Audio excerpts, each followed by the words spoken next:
आदरणीय मेरे प्रिय मित्रों और दोस्तों, क्या आप जानते हैं कि केदार गौरी व्रत किस दिन होता है?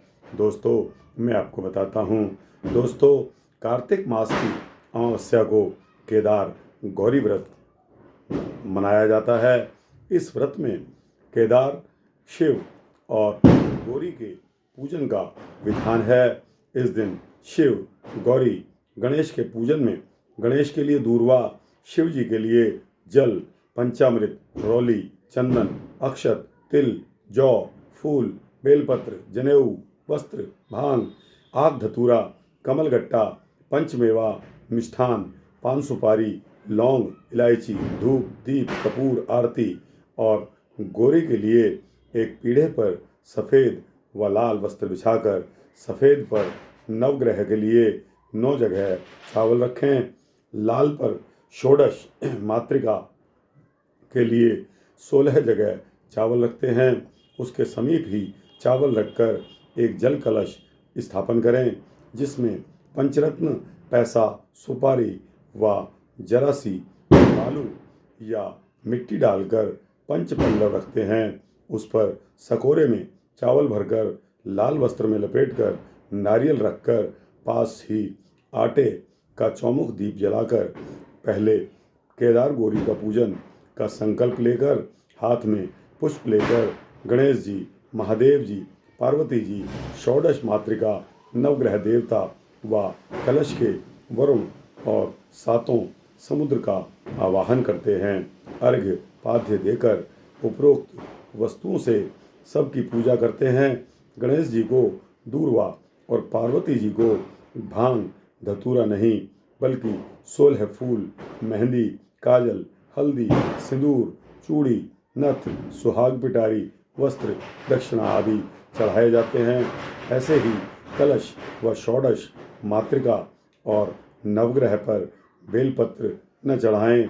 आटे या खोए के लड्डू, पकवान, मिठाई, बताशा व फलों का भोग लगावें।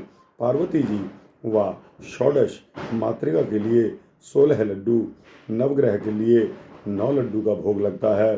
दोस्तों, 16 बत्ती का दीपक जलाकर आरती की जाती है। साथ ही कपूर की आरती भी होती है। दोस्तों, फिर 16 लड्डुओं का बायना देते हैं। संध्याकालीन में अलोना एक अन्न से बना भोजन किया जाता है। इस दिन रुद्राभिषेक व रात्रि जागरण भजन करने का विशेष महत्व बताया गया है। दोस्तों, इसके पीछे एक कथा का वृतांत आता है, जो मैं आपको सुनाने जा रहा हूँ। दोस्तों, एक बार शिव जी की सलहजों ने केदार गौरी का उद्यापन किया। उसमें उन लोगों ने अपनी ननद व नंदोई को भी बुला लिया। ये दोनों खूब गहना कपड़ा पहनकर गाजे बाजे से चले। दोस्तों, रास्ते में एक स्थान पर भीड़ को देखकर पार्वती जी रुक गई। पता किया तो मालूम चला कि किसी राजा की रानी दर्द से बेहाल है, उसके बच्चा होने वाला है।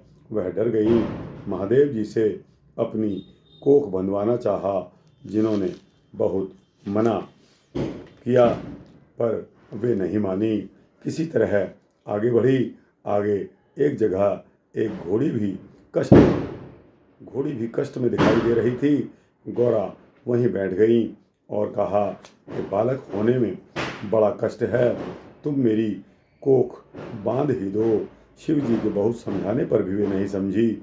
तब शिव जी ने उनकी कोख बांध दी। दोस्तों, वहाँ ससुराल पहुँचने पर गाजा बाजा, धन दौलत देखकर बहुत स्वागत सत्कार हुआ। एक सुंदर स्थान पर इन्हें ठहराया गया। कुशल समाचार सत्कार के पश्चात इनकी भाभियों ने इनसे भी उद्यापन करने को कहा। पार्वती ने दासी को भेजा। उसने शिव जी से पार्वती के उद्यापन करने की बात बताई। उन्होंने एक मोहर भेजी और कहा, पार्वती जो इच्छा करेंगी अपने आप सामग्री एकत्र हो जाएगी। दोस्तों, बहुत धूमधाम से उद्यापन किया गया। शिव जी ने भोजन के लिए शिव जी को बुलाया गया। वह बड़े ठाट बाट से गए और सारी भोजन सामग्री को खा गए।